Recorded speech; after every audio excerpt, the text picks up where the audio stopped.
Ես ճիշտ ասած երկար ժամանակ չէի հաճախում եկեղեցի ու այդ ընթացքում շատ մեծ փորձություններ, գայթակղություններ եւ այլն շատ բաներ եղան եւ փառք Աստծո, որ այդ ամեն ինչը հաղթահարվեց ու դեպի ավելի լավն է գնում ու որովհետեւ ես հիշում եմ այդ երգը գնում ենք դեպի վեր, դեպի բարձունքներ ու իրոք սկսվեց այդ ամենը եւ փառք Աստծո, որովհետեւ մենակ Աստծո շնորհ ու չգիտեմ հրաշք է, չեմ կարող ասել ինչա որ մի խոսքով ընկել էի Աստված սկսեց ինձ մաքրել, սփռել, առաբանությունը բանը միացնում է վերջ օրերը ոչ մի բան բացարձակ, ոչ մի բան չկարողացավ ֆանի դիվային աշխարհը, լրիվ պարալիզացվեց ու լրիվ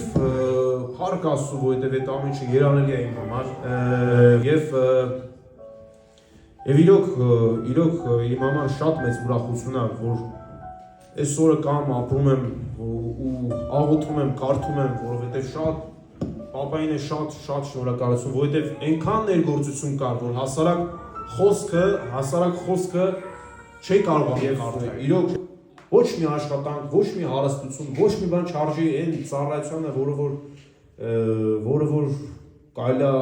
անել եկեղեցում։